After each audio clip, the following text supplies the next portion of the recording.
우리는 지난 시간에 한국 교회가 가지는 그 신앙의 풍토가 복음주의적이라 하는 내용을 확인했습니다.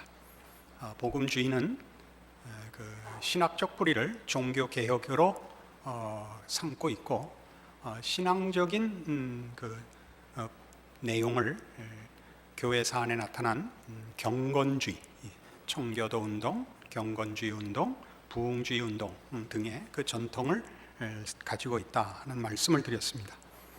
이러한 복음주의의 그 전통과 그 성격들은 이런 특징을 갖고 있다 말씀드렸습니다. 회심, 체험, 신앙 실천의 열정들이 복음주의의 큰 특징으로서 종종 복음주의는 그 특징이 본질을 대신하는 부작용을 낳곤 한다, 이렇게 거기까지 말씀드렸습니다.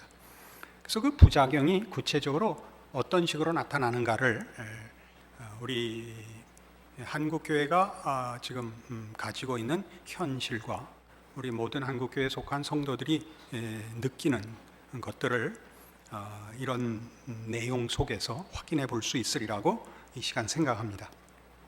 그 가장 중요한 부작용은 그래서 이런 체험과 열정 같은 것들이 특징으로서 그 본질을 대신하고 있는 탓에 신학이 실종되는 것이 가장 큰 부작용입니다.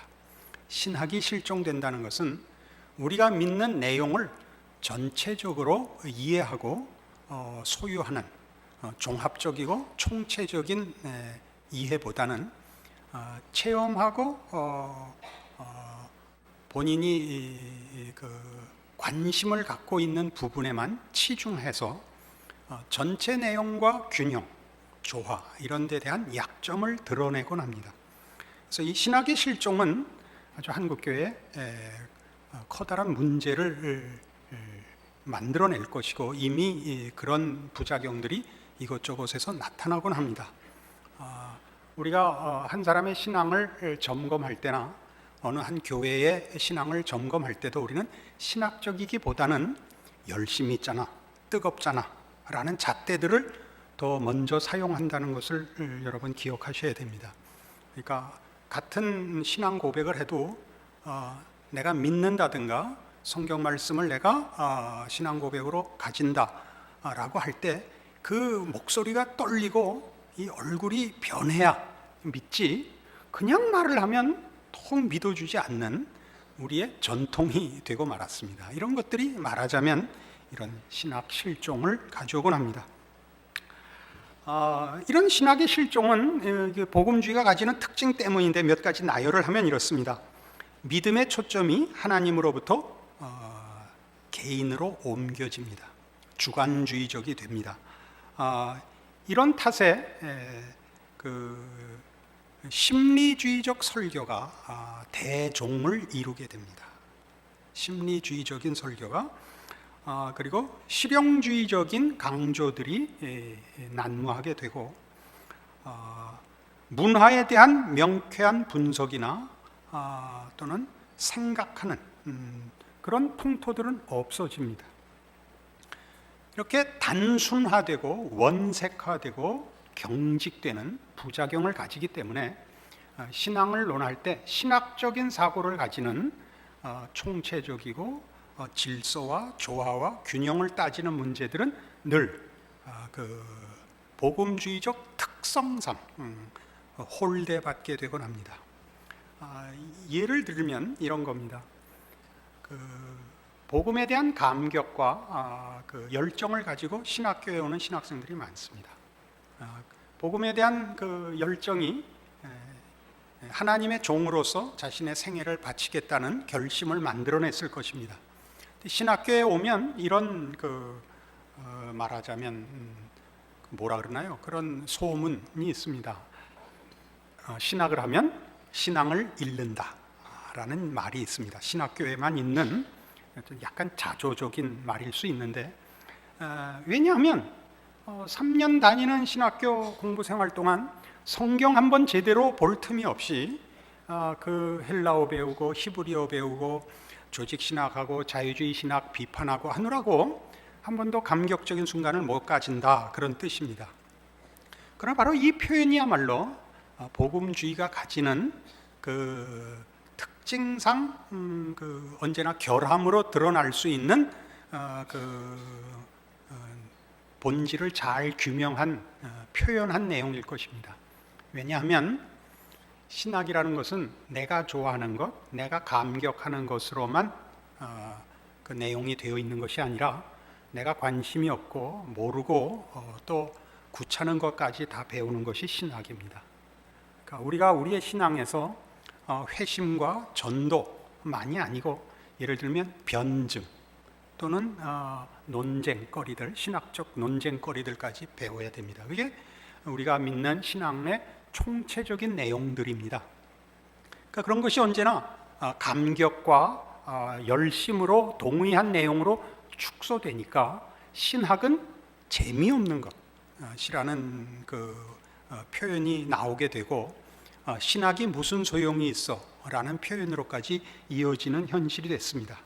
그럼 구체적으로 신학이란 뭐냐? 그럴 때 신학에는 세 가지 요소가 있습니다. 첫째로 신앙 고백적 요소가 있고, 둘째로 이 신앙 고백에 대한 성찰이 있고, 셋째로 이 두 요소에 기초한 미덕의 개발, 소위 영성이라는 것이 있습니다.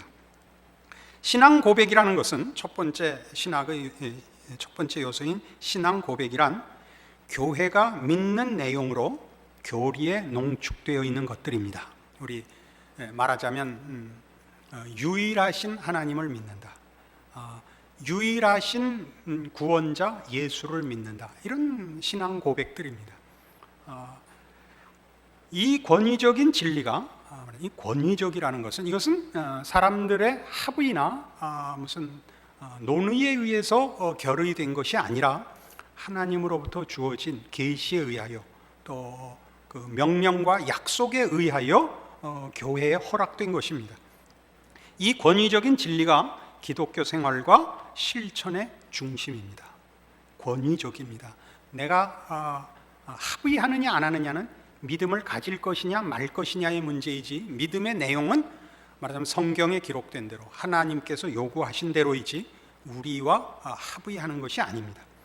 이 지식이 없으면 교회를 하나님의 백성으로 정의하는 내용이 빠져버립니다.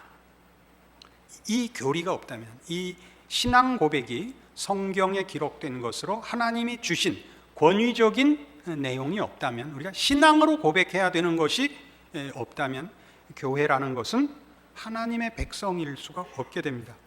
믿음과 예배와 그 생명의 유지와 선포와 봉사의 수단을 잃게 됩니다. 이런 모든 것들은 이 권위적인 교리들, 신앙 고백에 근거해서만 나오는 것들입니다. 이것이 신앙 고백적 요소입니다. 두 번째, 이 신앙 고백에 대한 성찰이라는 부분은 이런 권위적인 말씀이 그냥 다만 명령으로, 다만 법으로 요구되는 것이 아니고 하나님의 말씀을 받는다는 것이 무슨 뜻인지를 이해하고자 하는 지적 싸움을 내포하는 것을 신학이라고 합니다. 그러니까 신앙 고백이 다만 외우라는 것을 외우고 반복하는 것이 아니라 우리가 이해하고 항복하고 하는 그 노력과 또 그런 내용을 가지는 것을 신학적 성찰이라고 합니다. 그것은 하나님의 성품과 행위와 의지를 계시하시려는 하나님의 의도가 명료하게 드러나는 것을 말합니다. 이런 것들이 명료하게 드러나야 되는데, 과거에 하나님이 교회 가운데 일하시고 역사하신 사실에서부터 현재의 교회의 중심을 찾아 과거의 영적인 부요를 모으며 현재를 절대화하지 않고 상대화해 줄 수 있도록 만드는 반성적 성찰입니다. 현재를 절대화한다는 것은 지금 우리의 현실이 그것이 기준이 아니고 역사 전체를 통하여 검증된, 그리하여 하나님의 말씀이 의도한 바를 긴 세월에 걸쳐서 확인한 것으로 기준을 삼는 이런 성찰을 신학적 성찰이라고 합니다. 세 번째로 삶의 지혜 혹은 영성이라고 하는 세 번째 요소는 기독교적인 실천이 신앙 고백의 기둥 위에 건설되는 것입니다. 또한 성찰의 발판에 둘러싸이게 만드는 지혜를 구성하는 덕목입니다. 이것이 영성입니다. 영성이라는 것은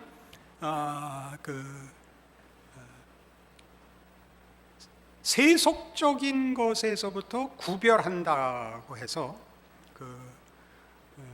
물질 세계를 외면하고 신비롭고 초월적인 것을 추구하는 것을 영성이라 그러는 것이 아니고, 이런 신앙 고백이 갖는 그 힘과 내용을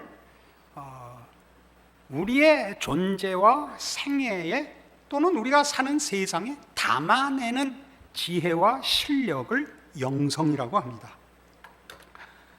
이 영성은 기독교적인 실천과 삶을 우선적으로 기법의 문제가 아니라 진리의 문제, 진실의 문제로 보는 것을 말합니다. 기법의 문제가 아닙니다. 열심, 정열, 방법의 문제가 아니라 진리를 담아내느냐, 진실을 담아내느냐를 원색적으로 가기 쉽죠. 말하자면 회사를 나가도 신우회를 만든다, 이렇게 만드는 것이 영성의 최고의 지혜가 아니고, 회사에 가면 비록 월급 받고 일하는 거지만 마지못해 일하는 것이 아니라 주를 섬기듯이 내 일을 한다, 이것이 영성이라는 얘기입니다. 이게 지혜고 이것이 실력이라는 것이죠. 이런 영성을 말하는 것입니다. 이것은 우리의 신앙 고백이 이런 신학적 성찰을 통하여 우리의 현실 속에서 어떻게 녹아나오고 어떻게 발휘되어야 하는가의 문제에 근거하여 만들어지는 것입니다.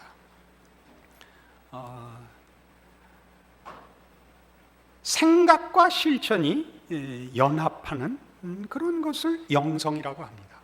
이념과 신념과 생각으로 가지고 있고 실제는 그렇지 않은 이런 것이 아니고, 우리가 고백하고 소원하는 것을 실천하되 실천이 그 생각을 담아내는 것이어야 합니다. 이게 상당히 어려운 싸움일 것입니다. 이 부분은 우리가 한국교회가 두고두고 이제 더 많이 연구해야 됩니다. 삶의 정황이 그때마다 다르고 우리가 사는 시대의 정신과 그때의 풍조가 다른 그런 문화 속에서 어떻게 우리가 믿는 바를 제대로 우리의 내용을 담아낼 수 있느냐 하는 것들은 그건 굉장한 실력을 요구하고 또 연구해야 되는 것들입니다. 이런 일들이 너무 없습니다. 우리는 한국교회는 그런 면에서 아직도 신앙적 실력의 깊이가 그렇게 깊지 않습니다. 비판하고 부정하려고 하는 얘기가 아니라 현실을 직시하게 하려고 하는 얘기입니다. 우리는 바로 얼마 전까지만 해도 예수 천당이라는 거 하나 외에는 우리의 신앙을 증명하는 방법을, 그리고 우리가 가진 신앙을 자랑하는 방법을 갖지 못했습니다. 그래서 안희숙 씨 쓴 죽으면 죽으리라를 보면 안희숙 씨의 평생의 부끄러움이 뭐냐 하면 순교에서 낙오한 성도라는 것이었습니다. 죽어야 되는데 못 죽었다는 거죠. 죽는 게 신앙은 아닙니다. 죽음을 놓고도 나는 이 신앙을 포기하지 않겠다는 맞습니다. 그러나 죽음으로밖에 신앙을 증명할 길이 없으면 그러면 어떻게 후손에게 연결하겠습니까? 유언을 하면 그다음에 죽어야 되는 겁니까? 그렇게 갈 수는 없지 않습니까? 살아서 증명해야 되는, 살아서 발휘해야 하는 신앙의 내용과 실력을 개발하지 못했었기 때문에 바로 엊그제까지 그랬고, 그 다음에 만든 한국교회 신앙의 설명이랄까 선포랄까 자랑이랄까 하는 것은 전도입니다. 그러니까 시도 때도 없이 전도만 얘기하는 거예요. 전도만. 대학부를 맡았었던 젊은 목사 시절에 방학 때 이제 저희 집에 학생들을 모아놓고 한 더위니까 수박을 잘라 먹는데 한 왼수가 요따우 질문을 했어요. 목사님, 우리 지금 이 수박 먹지 않아도 죽지 않지 않습니까? 이거예요. 그래. 왜? 이거 아껴서 선교헌금 하십시다. 이거예요. 먹어. 너 수박 먹어. 하나님이 선교사한테 돈 따로 보낼 테니까 걱정 말고 처먹어. 그랬던 기억이 납니다. 그러니까 그렇게 밖에는 우리의 진심을 표현하는 방법을 아직 갖고 있지 못한 한국교회 현실이라는 것을 여러분이 알고 계셔야 됩니다. 그러니까 지금 제가 이렇게 표현하는 것은 어떤 분들에게는 당혹스러울 수 있습니다. 그렇게밖에는 진심을 설명할 줄 모르는, 표현할 줄 모르는 사람들은 그럼 어떡하란 말인가? 당신같이 그럼 밤낮 당구 치는 게 옳은가? 그러면 참 애매해집니다. 그런 문제는 아닙니다. 제가 당구 쳐서 여러 사람 전도했다고 이미 간증을 한 적이 있는데 그런 문제가 아니고 예수를 믿는다는 것이 얼마나 폭넓은 부요한 문제인가 하는 차원의 얘기입니다. 이런 영성이 존재할 때만 주어진 상황 가운데서 기독교적이 된다는 것, 그리스도인이 된다는 것이 무엇인지를 알 수 있는 지혜가 생겨납니다. 이런 영성이 존재할 때만. 그러니까 원색적 싸움, 감동의 싸움이 전부가 아니고 어떻게 누가 더 넓게, 크게, 깊게, 두텁게 예수 믿는다는 것을 채우고, 그러니까 충만케 하고 부욕케 하고 넘치게 할 것이냐라는 싸움에 이제 그 숙제, 문제 이제 여러분들이 직면하고 계시다 이겁니다. 이 문제에 대하여 연결되는 내용으로 저희 신학 실종에 관한 설명을 드리면서 신학의 3대 요소를 이제 설명하고, 이 부분이 잘못됐을 때 어떤 일이 생기는가를 여기 준비한 글로 제가 좀 읽겠습니다. 그런데 현대는 하나님의 객관적인 진리와 시공간의 세계 가운데서 하나님이 자신을 제시한 것에 대한 공적인 고백이라는 신앙 고백이 학문 세계에서 매우 어색한 것이 되었다. 신앙 고백이 권위적으로 하나님이 주신 것으로 주어진 것인데, 계몽주의 이후로 이런 것들은 다 초월이라는 것을 거부하고 합리주의가 되자 신앙 고백은 사라지고 말았던 것입니다. 학문 세계에서 1차적으로 이 일이 일어났습니다. 왜냐하면 학문 세계가 계몽주의의 습관을 고수하고 있기 때문이다. 그리고 흔히 그런 신앙 고백은 좀 더 넓은 사회적 맥락 가운데서도 마찬가지로 당혹스러운 것이 되었다. 왜냐하면 현대성이 무엇이 적당한 것인가에 대한 우리의 감각을 바꾸어 버렸기 때문이다. 그 결과 학문 영역에서 신앙 고백은 그 무게를 상실하거나 아예 사라져 버렸다. 우리가 이 강의를 할 때 제가 세 파트로 나눴습니다. 첫 번째는 계몽주의로부터 시작된 합리주의의 피해, 두 번째는 현대화로 인한 다원주의 사회 속에 살고 있는 현대성이 가지는 절대에 대한 거부, 이렇게 두 번째 했고, 우리 세 번째는 이제 복음주의에 대해서 우리의 신앙의 색깔들을 가지고 우리를 점검하고 있는데, 이 앞에 것들, 계몽주의로 인한 합리주의나 또는 이 현대화로 인한 세속성 혹은 다원주의, 절대를 거부하는 이런 모든 것들이 신앙 고백을 없애버렸습니다. 그럼 신앙 고백이 없어지면 어떻게 되느냐? 자, 여기 이렇게 됩니다. 이와 같이 일단 신앙 고백이 사라져 버리자 신학적 성찰이 새로운 목표지를 찾아 나서게 되었다. 신학적 성찰은 무엇에 대한 성찰이냐면 신앙 고백에 대한 성찰인데, 신앙 고백이 없자 무엇을 성찰을 해야 되는지, 무엇을 연구해야 되는지 그 내용과 주제가 없어져 버렸죠. 그래서 새로운 목표지를 찾아 나서게 되었다는 거예요. 새로운 주제를 만들게 되었습니다. 그리고 신학적 성찰이 하나님 말씀의 연구라는 분야를 상실하게 되자 어떻게 됐느냐? 동양적 영성에서 급진 정치학에 이르기까지, 페미니스트 이데올로기에서 환경에 대한 관심에 이르기까지 모든 영역에서 신학적 성찰의 주제를 찾게 되었다. 여러분, 그런 대표적인 이런 사례는 민중신학 이런 것들입니다. 이런 것들은 전부 원래 신앙 고백을 성찰의 주제로 삼아야 하는 신학의 가장 중요한 작업이 신앙 고백으로서 인정하지 않게 되자 성찰할 내용을 가지지 못하게 됐습니다. 그래서 성찰할 내용을 우리가 만들기 시작했죠. 그러자 그것은 결국 사회적인 것이 되고 말았습니다. 사회적인 것.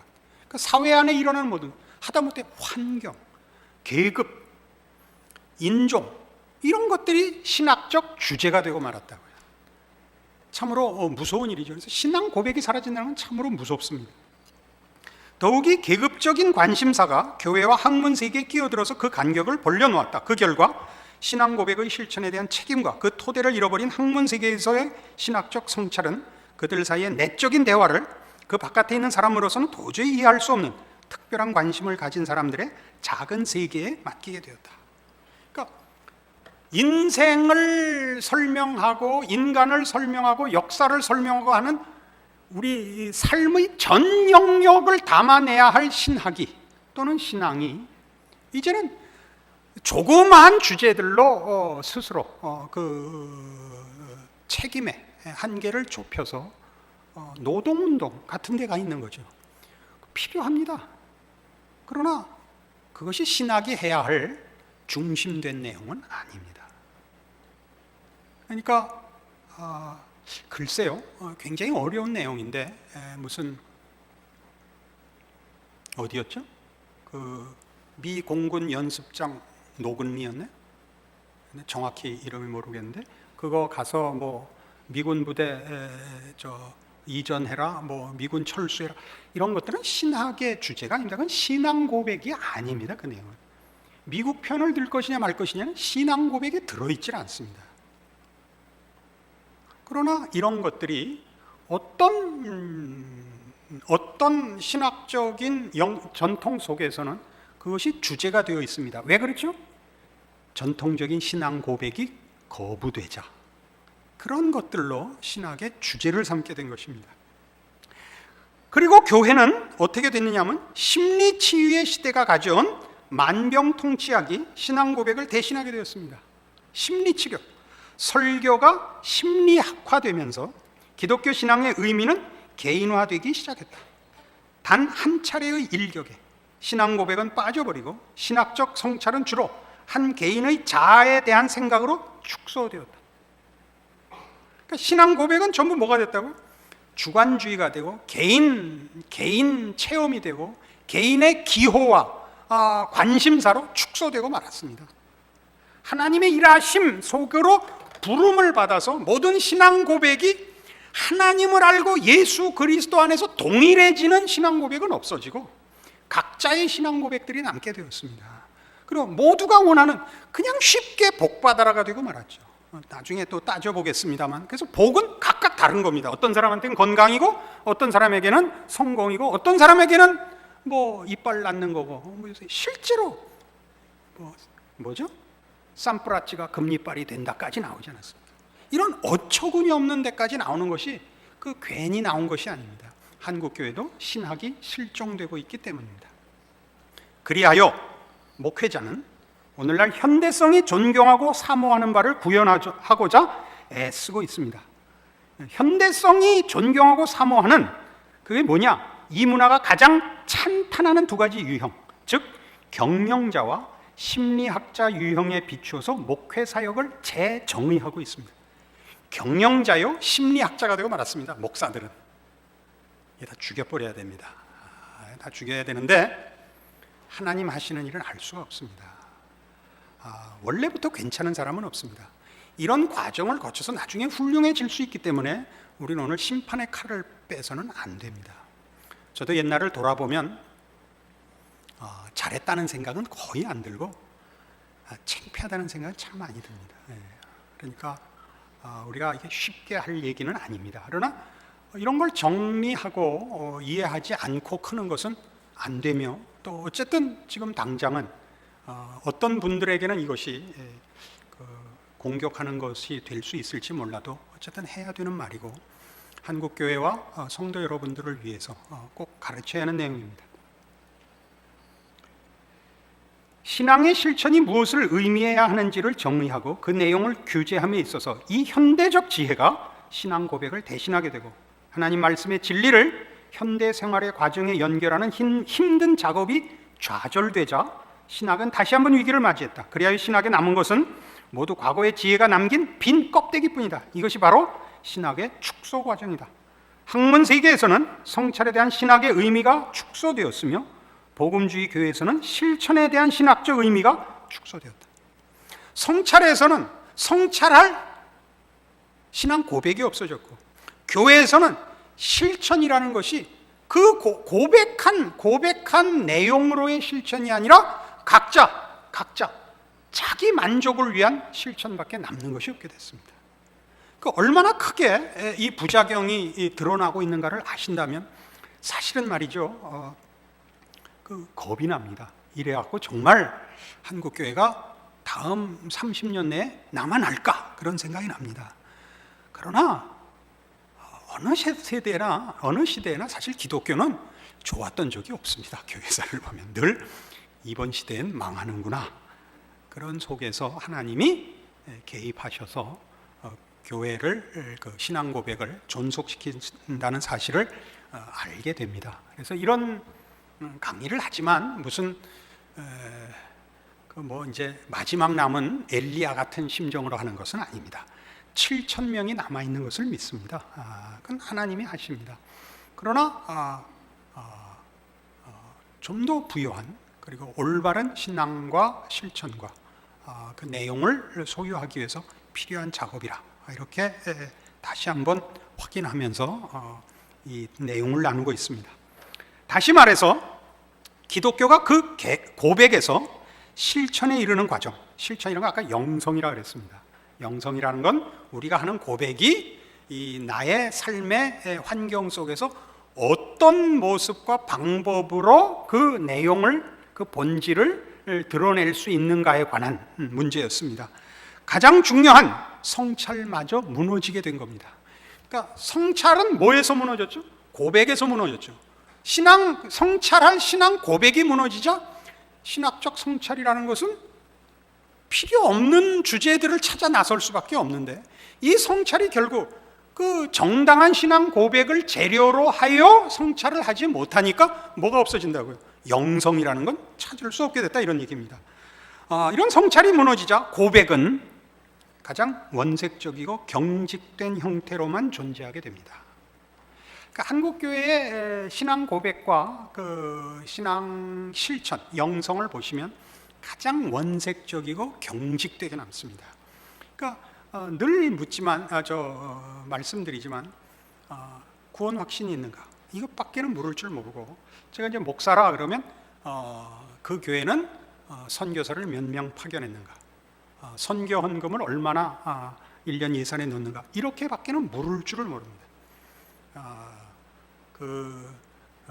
생텍쥐베리 어린 왕자에서 그 얘기했다 그랬죠. 어른들은 그 집이 벽돌로 진 이쁜 집이고 잔디밭이 깔렸고 거기 수선화가 피고 창가에 이쁜 꽃을 놨다 그러면 전혀 못 알아듣고 30억짜리에 그러면 금방 알아듣는다. 그 글 기억나시죠? 그러니까 지금 우린 그렇게 됐다고요. 그 교회가 어떤 교회냐는 몇 명이 모이느냐, 어떤 일을 하느냐, 1년 예산이 얼마냐, 이렇게 얘기하면 알아듣지, 그 교회가 정말 영성이 살아있느냐, 그 교회 교인들이 신앙생활을 제대로 하느냐라는 건 묻질 않습니다. 그러니까 우리 다 이런 면에서 큰 교회에 소속되어 있는 분들은 물론이요, 작은 교회에 소속되어 있는 분들까지도 전부 이런 식의 자기 확인을 거듭하면서 사실은 공허해하고 있습니다. 그렇게 남에게 자랑은 하지만 그것으로 본인이 만족해하고 있지는 않습니다. 그러나 그것밖에는 할 줄을 몰라서 계속 끊임없이 자기가 소속한 교회를 자랑하고 또 자랑할 수 있는 교회로 만들기 위하여 보이는 것들로 확인하는 일에 서로 매진하고 있습니다.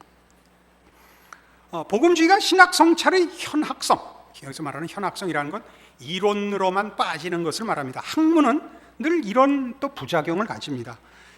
복음주의는 신학 성찰의 현학성을 지적하고, 즉 신학이 이론화되기만 하고 관념화되고 실천의 힘을 상실한 것을 지적하고, 기독교 신앙이 갖는 그 영성이 갖는 생명의 역동성을 강조한 것이 복음주의입니다. 그렇지 않습니까? 복음주의가 신학 성찰의 현학성을 지적하고 실천적 영성을 주장했으나, 이런 신앙 고백과 성찰이 무너지자 실천적 요구가 대중성, 상업성, 실용성을 수용하는 결과를 낳게 됩니다. 지켜야 하고 확인해야 하고 누려야 할 하나님이 약속하시고 부른 내용들을 상실하자 우리는 이것밖에는, 우리가 만들 수 있는 건 이것밖에 없는 겁니다. 사회학적이고 주관적이고 개인적인 만족 외에 더 이상 목표할 것도 내용으로 할 것도 없게 되는 것입니다. 지금 한국교회에 만연한 할렐루야를 보십시오. 그 할렐루야를 어느 때 하는가 보십시오. 거기 하나님의 하나님 되심이, 그러니까 모든 성도들의 삶 전체를 포함하는 그 주권과 그 은혜의 무한하심으로 확인되는 할렐루야가 아니라 각 개인의 소원과 각 개인의 그 문제가 해결되는 것에 할렐루야죠. 다. 그러니까 전부 다르죠, 할렐루야. 그래서 할렐루야가 요새는 그 톤이 바뀌었더라고요. 이렇게 옛날에 할렐루야가 굉장히 감동적인 그 할렐루야, 뭐 적어도 이렇게 했으면 요새는 할렐루야 이렇게 돼버렸죠. 이제 나중에 이게 뭐가 될지 모릅니다. How are you? 이렇게 될 겁니다. 그러니까 말을 하다 보면 너무 여기에 걸려 있는 분들에게 상처를 줄 수 있습니다만은 어쨌든 우리 다 같이 이 문제는 넘어서야 됩니다. 이러한 신학적 성찰의 실패는 복음주의를 그 자체의 신학적 용어로 설명할 수밖에 없고, 신학적 용어로 설명할 수 없고 그 말에 묻어있는 수식어로 설명하게 되었습니다. 그러니까 복음주의가 가지는 신학적 내용으로 설명하는 게 아니라 이 복음주의라는 말이 가지는 수식어. 그래서 어떻게 됐냐면 해방신학적 복음주의, 노동해방적 복음주의, 은사주의적 복음주의 이렇게 됐습니다. 그러니까 요즘 그 내다 붙이는 벌써 꽤 된 이제 한 20년 이상 한국교회가 가지는 전통이 되어 있습니다만 집회, 안내, 플랜카드를 보시면 우리가 추구하는 것들 은사, 치유, 성령 충만, 모든 기도 응답, 대은사 집회 이렇게 됐죠. 그러니까 수식어로 되어 있다니까요.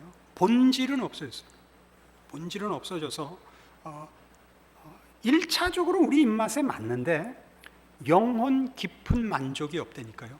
이걸 잃으면 교회는 교회일 수 없게 됩니다. 처음에 얘기한 것 같이 신앙 고백이 빠지면 교회는 교회일 수 없고 성도들은 성도일 수 없게 됩니다. 그러니까 참 심각한 문제이죠. 결국 이러한 모든 문제는 현대 복음주의가 세속화된 탓입니다. 어떻게 하다 이렇게 세속화되었는가는 어떻게 하다는 우리 따질 필요 없습니다. 세속화됐다는 걸 알아야 됩니다. 세속화됐다는 것은 인간을 만물의 척도로 생각하는 세속적 휴머니즘으로 기독교의 가장 중요한 기준을 삼게 되었다 그런 뜻입니다. 그래서 앞에서도 잠깐 언급했다시피 하나님과 자아에 대한 견해가 바뀌었습니다. 하나님이 주인이 아니고 우리가 주인이고 하나님은 우리의 소원을 이루어주는 그죠? 우리보다 더 큰 힘을 가진 종이 됐습니다. 그렇죠? 인간 본성에 대한 성경의 설명을 부인합니다. 죄인이라는 말을 부인하고 자기 중심적 개인주의와 세속적 자율성으로 우리의 신앙의 원리를 삼고 있습니다. 자기 중심적 개인주의와 세속적 자율성이라는 것은 이게 말이 좀 이렇게 글 쓰는 표현입니다만 여러분 이해할 수 있는 대표적인 예가 적극적 사고방식입니다. 적극적 사고방식이라는 것은 믿음과 다른 겁니다. 믿음은 믿음의 대상에 관한 것입니다. 적극적 사고방식은 자기를 격려하는 것입니다. 할 수 있어. 할 수 있어. 할 수 있거든이 무슨 말이냐? 믿는 자에게는 능치 못할 일이 없느니라는, 거기서 믿음의 동원은 나를 부추기는 것이 아니라 믿음의 대상인 하나님이 무엇이든지 할 수 있다는 데 뿌리를 둔 것인데, 할 수 있거든이 무슨 말이냐를 자기한테다 하는 거죠. 자기한테다. 기도하면 된다 하니까 기도를 하나님 앞에 하는 게 아니라 자기한테 하는 거죠. 왜 주저앉아 있느냐? 신자가 그래서 되겠느냐? 그리고 자기한테 기도를 하는 꼴이 돼서, 그래서 아마 통성기도가 생겼을 겁니다. 들으라고 하는 기도가 아니잖아요. 들으라고 하는 기도가 아니라 아우성을 쳐서 모든 잡념과 정상적인 사고의 체계를 무너뜨려 할 수 있다고 믿고 돌아가게 만드는 그런 자기 최면에 불과합니다. 이건 제가 암만 심하게 말해도 괜찮습니다. 그래서 이렇게 아우성을 칠 겁니다. 그리고 기도할 때 손 들고 흔들고는 가서 작두로 다 썰어버려야 된다고 저는 믿습니다. 이렇게 말하지 말자고 기도까지 하고 올라왔는데도 이 부분에 이르면 그만 이렇게 되는 것을 용서하지 마십시오. 또한 율법과 자기 성취를 혼동합니다. 율법이라는 것은 하나님이 요구하는 신앙의 방법이요, 내용이요, 순종에 대한 가르침입니다. 자기 성취는 하나님의 거룩한 요구가 아니라 내 소원, 내 요구, 내 확인을 위해서 목적하고 열심을 내는 것을 말합니다. 기독교는 더 이상 하나님의 종교가 아니고 믿는 자들의 종교가 되고 있습니다. 또 마지막으로 가장 중요한 것, 죄, 은혜, 이런 단어들이 성경적인 의미와 다르게 사용되고 있습니다. 죄란 뭐죠? 죄란 하나님과 분리된 것입니다. 하나님 없이 사는 것입니다. 그러나 현대인에게 죄란 뭐냐면 자기를 과소평가하고 자신을 부정적으로 보는 것을 죄라고 합니다. 죄책감에서 벗어나라 그럽니다. 요새는 그 윤리 도덕이 다 무너지고 있죠. 요 근래에 끝난 내 남자의 여자 보십시오. 옛날에는 잘못한 사람이 있었습니다. 바람 피운 남편이 잘못한 것이었는데 이제는 셋 다 바람 피운 남편이나 자리를 지켰던 부인이나 떳떳하게 남의 남편을 뺏어낸 여자나 셋 다 각각의 인생이라고 무슨 이런 정죄라는 기준은 없어졌죠. 각각의 인생이다 이렇게 돼버렸습니다. 이게 참 무서운 겁니다. 그런 걸 보고 나면요 죄 짓는 게 굉장히 쉬워집니다. 그리고 그건 기독교에서는 전혀 용서하지 않는 내용입니다. 우리는 이런 문화와 환경 속에 살고 있습니다.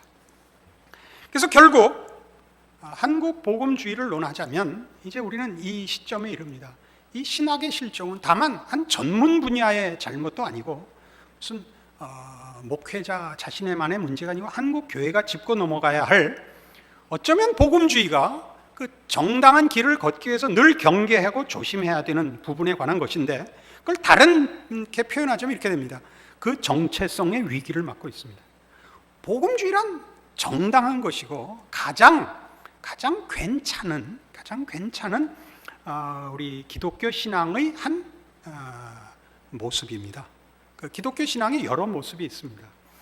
옛날 수도원으로 가자는 경건주의자들도 있고 실천을 강조한 경건주의자들도 있습니다. 그런 모든 것 중에 복음주의는 그래도 신학적인 뿌리와 그 뿌리를 근거로 하여 신앙 실천을 강조한 영적 그 실천과 신학적 그 내용을 충실히 지키려는 한 운동이었다 그렇게 말씀드렸습니다.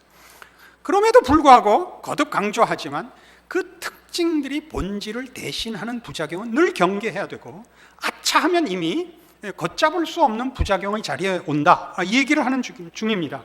그러니까 복음주의의 본질에 관하여 우리는 늘 신경을 곤두세우고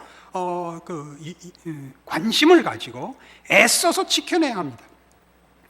복음주의의 본질이란 복음의 내용입니다. 복음의 내용이 뭐냐 하는 것이죠. 복음의 내용은 어떤 논리나 체험에 우선하는 하나님의 능력과 은혜와 약속에 관한 것입니다. 이것이 복음입니다. 복음주의라는 것은 이 복음입니다. 그 복음이 구원을 베푼다, 그 복음이 사람을 복되게 한다 라는 것 이전에 그것은 하나의 결과들이고 현상들이고, 본질은 뭐냐면 하나님이 우리를 구원하시려고 그 아들을 보내요. 우리를 예수 그리스도 안에서 구원하시고 복 주시고 하나님의 자녀로 삼으시는 일을 시작하셨고 지금도 하고 계시고 기어코 승리하신다 하는 것이 복음의 본질입니다.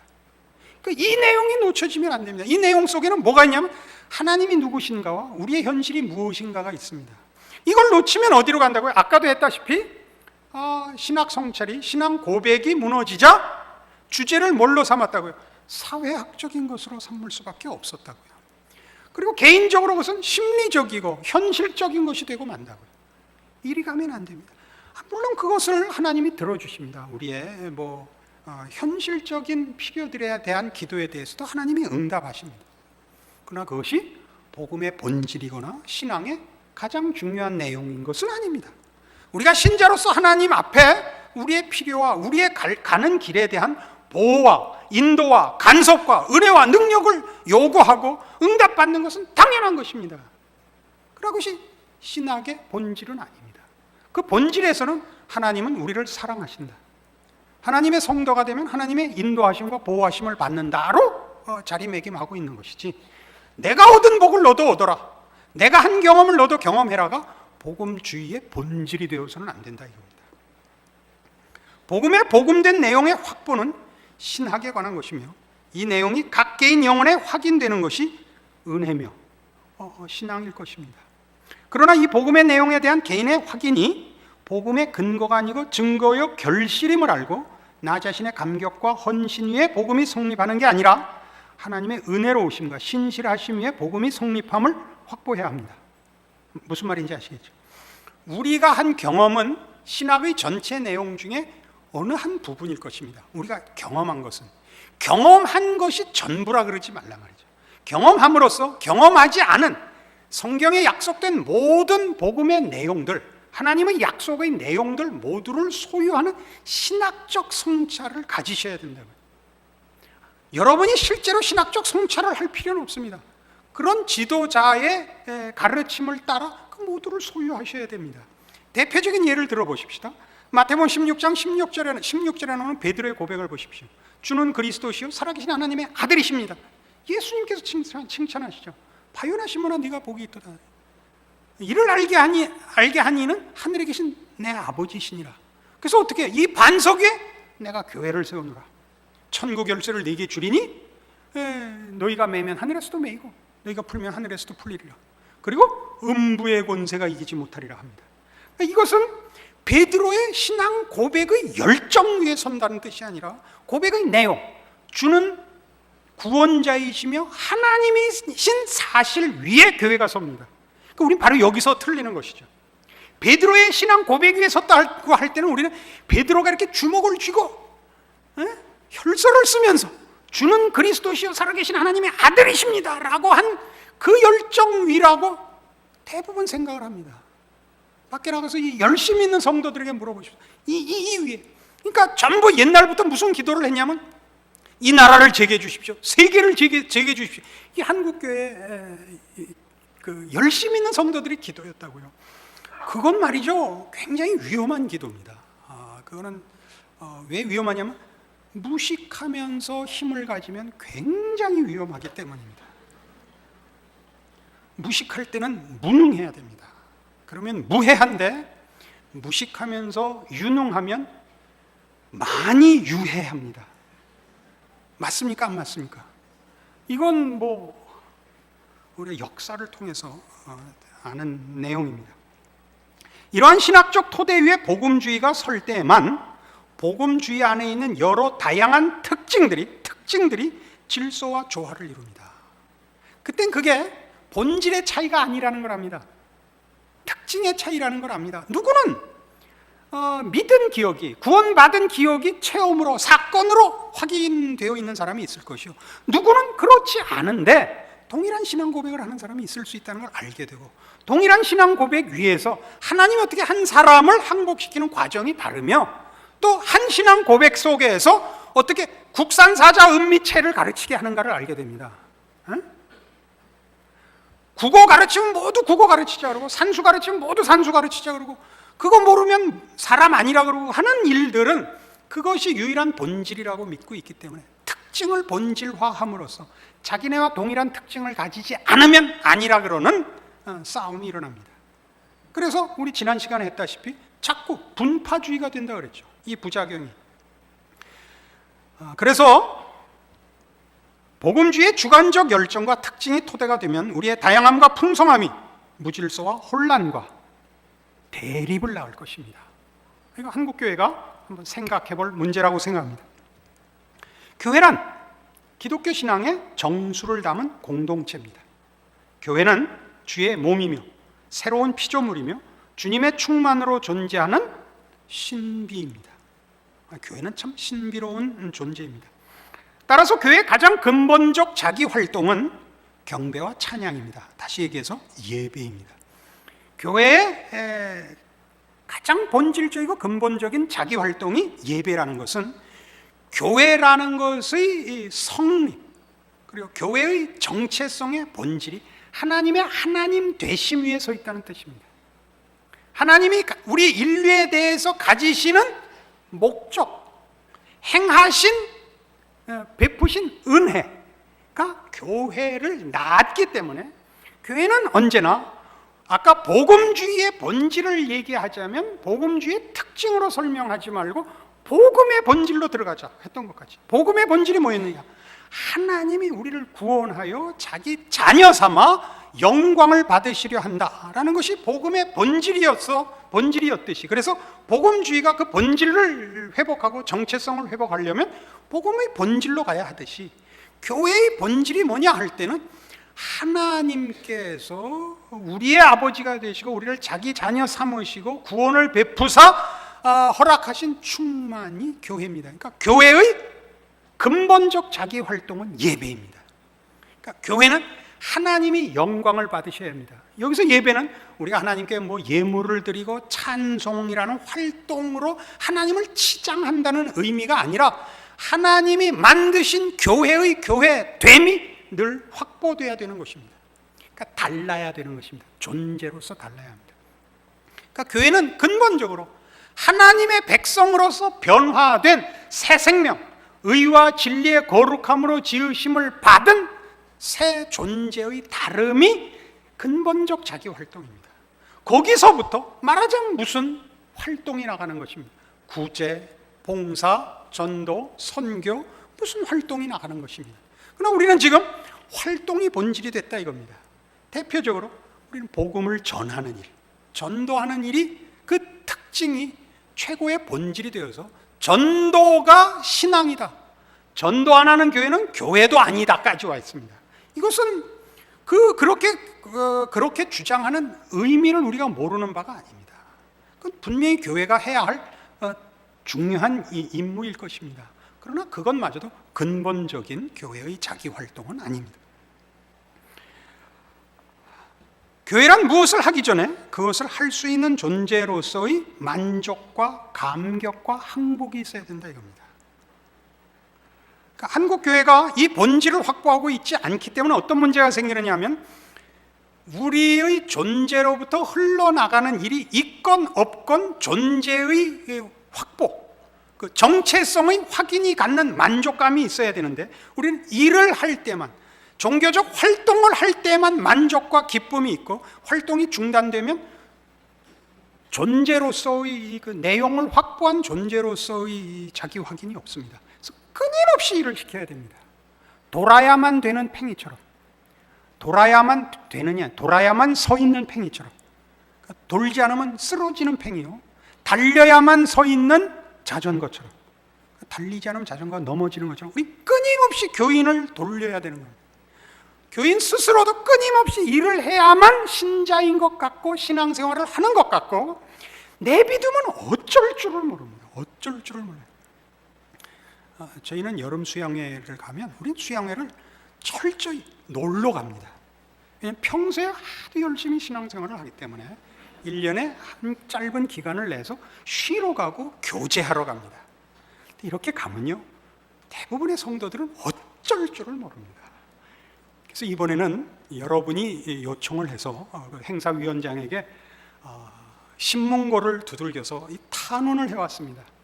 통성기도 한번 하자고. 기어코 통성기도는 못했습니다. 그 시간마저, 그 기도 시간은 허락했으나 그 기도 시간마저 통성기도를 왜 해야 되느냐고 악을 써버리는 바람에 그저 잠잠히 기도회를 했습니다. 통성기도를 해야 될 때가 있을 겁니다. 모두가 하나의 주제를 놓고 해야 되는, 울부짖어야 하는, 한 마음으로 한 내용을 울부짖어야 하는 때가 올 수도 있습니다. 그러나 그런 거는 안 오는 게 좋습니다.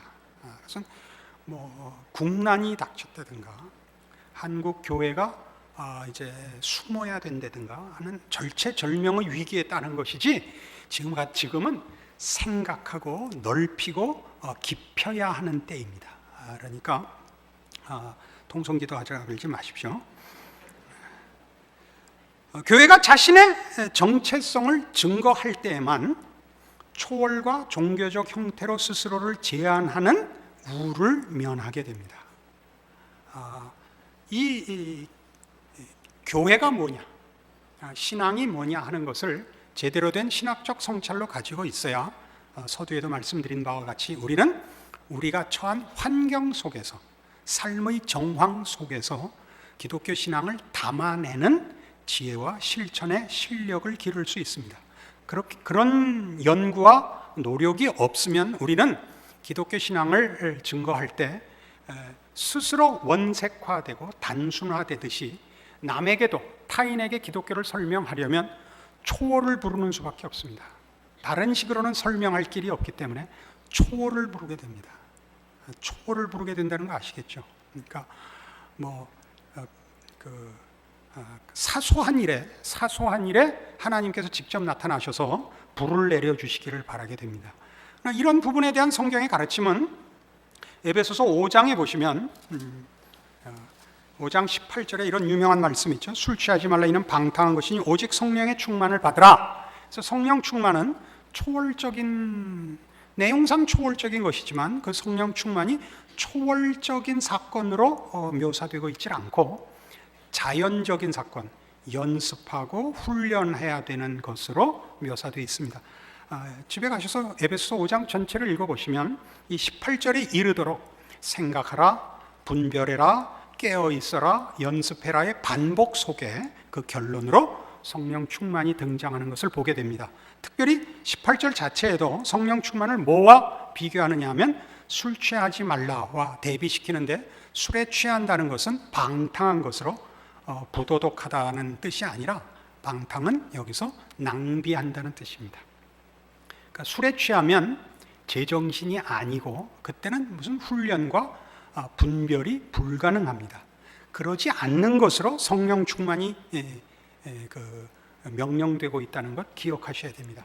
한국교회는 바로 이 성경 구절 기억해야 할 것입니다. 주관적 감격과 체험에도 머무르지 않아야 됩니다.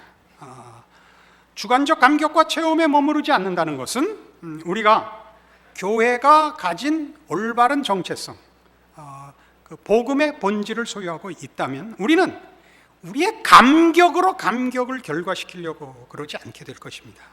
내가 얼마나 기쁜가를 눈물 흘려서 상대방을 감동시키고 내가 겪은 체험이 얼마나 드라마틱한 것인가로 상대방을 항복시키는 것이 아니라 어떻게 변했는가, 옛날과 지금이 어떻게 다른가로 상대방을 항복시킬 수 있게 될 것입니다. 이것이 제일 큰 문제죠.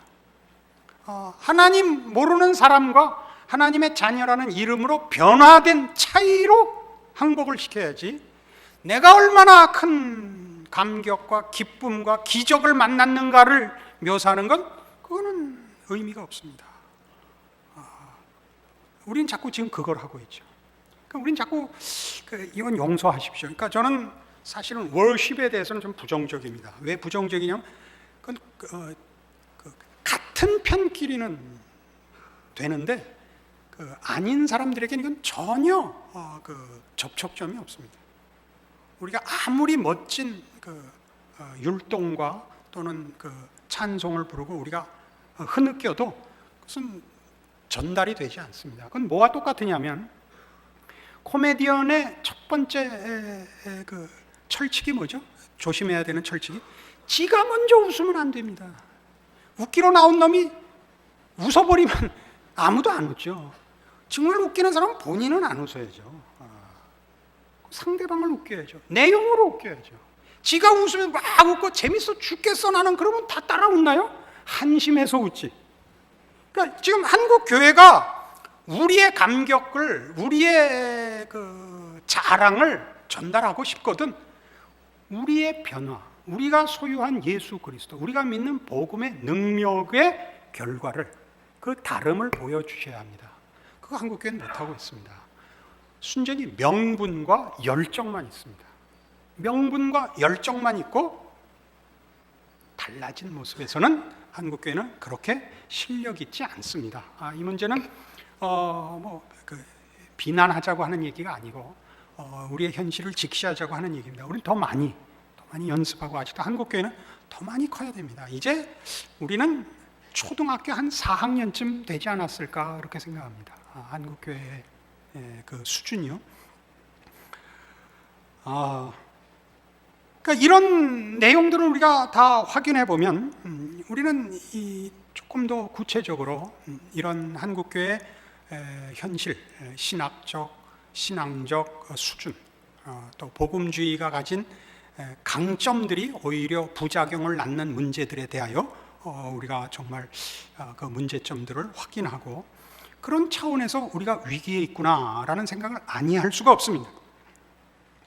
한국교회가 가지는 이런 복음주의에서의 최고의 특징인 회심, 구원에 관한 특징들은 한국교회에 분명히 활력을 불어넣었고 그 열심 있는 전도를 낳았습니다.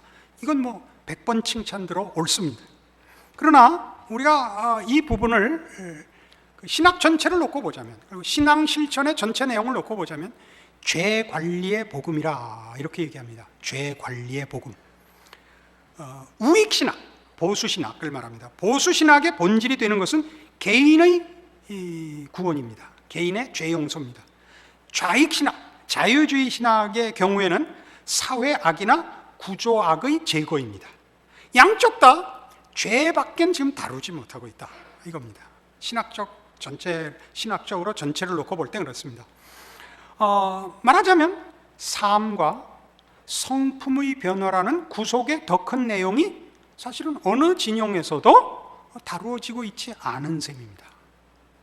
보수 신학에서는 보수 신학대로, 또는 이 자유주의 신학은 자유주의 신학대로 이 복음의 가장 우선하는 내용에 있는 구원을 논하더라도 그 구원이 하나님의 자녀로서의 하나님의 영광의 회복이라는 삶과 성품의 변화라는 구속의 내용을 담아내지 못하고 있습니다.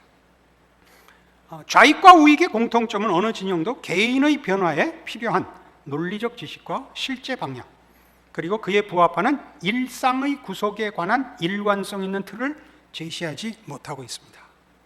이게 지금 문제입니다. 우리 맨 처음 시작할 때부터 했다시피 우리는 세계관으로 기독교를 설명해내지 못하고 있습니다. 성경은 분명 풍성한 삶과 순종을 향한 개인의 변화를 강조하고 있는데도 성품의 변화보다는 단절된 체험의 연속으로 만족하는 이들을 양산하고 있습니다. 단절된 체험이라는 것은 그것이 큰 내용을, 삶과 인생 전체를 담아내는 역할을 하는 체험과 내용이 되지를 못하고 그때그때 필요해 쓰이는 일회용 체험들 밖에는 만들어내지 못하고 있습니다. 이 단절의 심장부에 자리하고 있는 것이 바로 우리의 삶 속에 스승으로서 예수가 존재하지 않는다는 사실입니다. 그러니까 예수를 구원 얻을 때 한 번 써먹고는 끝인 겁니다. 예수님께서 보이신 공생에서의 그의 삶이 가지는 구원받은 성도들이 본받아야 하는 삶의 모습으로서, 그래서 스승으로서의 예수는 없는 것입니다. 삶과 신앙의 분리, 교회 내에 스승으로서의 예수의 부재는 악한 세상이나 사회 압제로 말미암은 것도 아니요, 일반 성도들의 잘못도 아니요, 현대교회 설교에서 줄기차게 주장하는 왜곡된 내용으로 말미암았다라고 누군가가 아주 신랄하게 비평했습니다. 목사들 너희 잘못이다. 그래서 저는 맞습니다, 그렇게 고백하고 이 자리에 섰습니다. 죄관리 복음에 완전히 사로잡혀 있는 사이에 일과 직업과 사회의 한복판을 살아가도록 현재적 영성으로 부르시는 예수의 초청은 대부분 무시되고 외면되고 있습니다. 그러니까 우리의 신앙적 헌신은 다 특별한 일, 그러니까 명분과 형태에서 종교적인 일로 부름을 받지, 일상 속에서, 사회 속에서, 세상 속에서 내 자리에서 해야 하는 신앙생활이라는 건 없는 것입니다. 그러죠? 그러니까 이건 우리는 죄관리 복음 아래에 있다, 이렇게 이 글을 쓰신 이는 그렇게 표현했습니다. 우리는 하나님 나라의 삶의 현재적 실체를 예수의 말씀과 인격을 믿는 믿음을 통해 말과 삶으로 제시해야만 합니다. 세상은 오직 기능만을 요구합니다. 현대가 그렇습니다. 그리고 놀랍게도 기독교 신앙 안에서도 기능만을 요구받고 있습니다. 우린 교회 내에서 세상은, 현대화 속에서의 세상은 효율성만을 따진다라고 다원주의 사회가 된 현대화, 현대성을 다룰 때 우리가 확인했습니다. 근데 교회 내에서도 효율성만을 따집니다. 교회 안에서도 신앙을 능력으로 봅니다. 능력으로.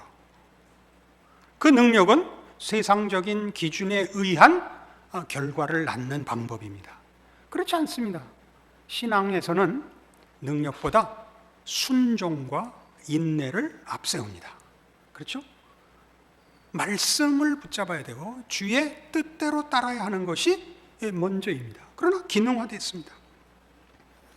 현대의 시류를 쫓아가는 한 우리는 삶과 제자도에 대한 예수의 복음에서 의미를 찾지 못하게 될 것입니다. 예수의 사역과 가르치심은 역사 속에 자리한 영혼과 영적 세계의 실체에 바탕을 두고 있습니다. 그러니까 자유주의를 비평할 때 이렇게 했습니다. 자유주의란 결국 역사 속에 뿌리를 박은 기독교를 부인한 것입니다. 역사 속에 뿌리를 받았다는 것은 예수가 우리를 구원하기 위하여 이 땅에 오셔서 사람 손에 죽는 겁니다. 기독교의 구원은 이 자연과 초월을 포함한 전 세계와 우주와 영혼을 영역으로 한 구원입니다. 그러니까 요한복음 3장 16절로 얘기를 하자면 하나님이 세상을 이처럼 사랑하사 독생자를 주신 겁니다. 그러니까 우리의 구원은 우리가 살고 있는 이 세계에서 육체를 안고 사는 우리의 존재에서의 구원입니다. 우리는 아직도 완성된 천국을 부여받고 있지 못하기 때문에 대적들 사이에 아직도 죄가 관영한 현실 속에 살고 있지만 우리는 구원받은 하나님의 백성으로 우리의 육신과 인생과 존재를 바쳐 새 사람으로 살아야 할 책임을 지니고 있는 것입니다. 우리는 이미 이 문제를 다루는 그 첫 번째 주제나 두 번째 주제에서 구원이 가지는 의미를 이렇게 확대했습니다. 구원이 창조 질서의 회복이라는 것을 확인했습니다. 우리는 구원받음으로써 내세적이고 종말적으로만 구원을 확인하는 것이 아니라 구원을 받는 순간부터 내가 서고 내가 가고 내가 활동하는 모든 무대 속에서 하나님이 지으신 창조 세계를 변화시키는, 그리고 하나님의 주권에 순응하여 사는 자로 다르게 살도록 구원을 받았다는 것을 확인했습니다. 마찬가지로 이 구원은 하나님과의 화목이며 연합이며 이웃과의 화목이며 연합이라는 사실을 확보했습니다. 그렇죠. 그것이 지금 얘기한 요한복음 3장 16절이 말하는 하나님이 세상을 구원하시려고 예수를 보냈다는 말씀일 것입니다. 그것이 오늘 제가 시작하면서 본 에베소서 1장 7절 이하의 이 말씀입니다. 우리가 그리스도 안에서 그의 은혜의 풍성함을 따라 그의 피로 말미암아 구속 곧 죄사함을 받았으니, 이 모든 한국교회 교인들이 잘 그 뜻을 이해하는 구절입니다. 그러나 이 구속은 이는 그가 모든 지혜와 총명으로 우리에게 넘치게 하사 그 뜻의 비밀을 우리에게 알리셨으니 곧 그 기쁘심을 따라 그리스도 안에서 때가 찬 경륜을 위하여 예정하신 것이니, 이 구원은 예수 안에서 하나님께서 허락하셨고 알게 하신 것인데, 그 구원은 10절 하늘에 있는 것이나 땅에 있는 것이 다 그리스도 안에서 통일되게 하려는 구원입니다. 새 하늘과 새 땅은 나중에 올 것입니다만은 우리는 그 나라에서 사는 삶의 동일한 자세와 원리와 내용을 지금 살도록 부름받고 있습니다. 지금은 완전한 천국이 아닙니다. 그러나 우리는 하나님의 백성으로서 하나님의 통치를 받고 보호를 받고 인도하심을 받는 자로서는 사실은 천국 속에서 삽니다. 고통과 슬픔은 아직 남아있지만 하나님의 통치 아래 있다는 사실에서 우리는 새로운 존재고, 우리로 인하여 세상이 하나님이 세상을 어떻게 영광스럽게 복되게 만드셨는가를 보일 수 있는 유일한 하나님의 자녀들이요, 일꾼들인 것입니다. 이것이 구원이요, 기독교 신앙의 가장 중요한 핵심이요, 영성입니다. 신앙의 이해와 과정 또는 단계 또는 그 관심사에서 우린 견해가 다를 수 있습니다. 그러나 그 모두가 기독교 신앙의 전체 내용 속에 있다는 것을 서로 알아야 됩니다. 우리는 특징과 관심사를 가지고 서로 배척해서는 안 됩니다. 그리고 무엇보다 이 전체를 아우러서 세계관을 세우고 우리가 현재 살고 있는 이 시대와 이 민족 앞에서 하나님의 사람은 어떻게 다른가를 초월적 궁극적 심판의 자리로서 이전에 지금 당장 하나님이 만든 인간은 원래 어떤 인간이며 그 인생은 어떻게 복된 것인가를 증언해낼 수 있어야 된다는 책임을 지고 신자여야 하고 교회여야 할 것입니다. 이 숙제가 여러분들에게 있는 것입니다. 한국교회가 여기 올 때까지 순교와 피로 그 신앙을 지켜왔고 집파라 교회죠. 교육시켜 여러분을 여기까지 인도해 왔습니다.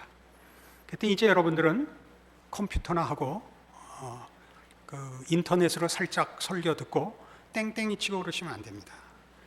우리 선조들이 피 흘려 신앙을 지킨 것 이상으로 여러분 시대에 여러분들이 맡아야 할 기독교의 진리를 지키고 그 영성을 지키며 하나님의 영광을 드러내는 숙제도 만만치 않습니다.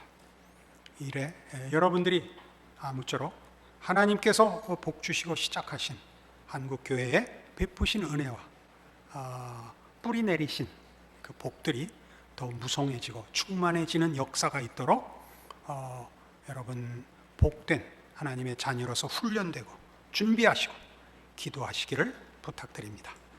기도하십시다. 하나님 아버지 은혜를 감사합니다. 하나님께서 이 나라 이 민족을 사랑하사 100여 년 전에 아니 한 200년쯤 전에 이 나라에 복음을 허락하셨습니다. 그리고 여기까지 진심과 열심과 열정을 가지고 주를 섬기게 하셨습니다. 이제 주께서 이 땅에 허락하신 그 은혜와 복된 신앙 고백들이 열심과 충성을 뛰어넘어 실력 있는 깊이와 넓이와 높이와 두께를 가지고 주의 영광을 증언하며 모든 불쌍한 영혼들 앞에 하나님의 은혜의 손길로 서는 책임을 감당케 하시기를 구합니다. 이제껏 또 은혜로 한국교회를 지키신 것 같이 이후로도 하나님께서 이 나라 이 교회를 지키시는 줄 알게 하시는 역사로 이 나라를 지켜주시옵소서. 예수님 이름으로 기도합니다. 아멘.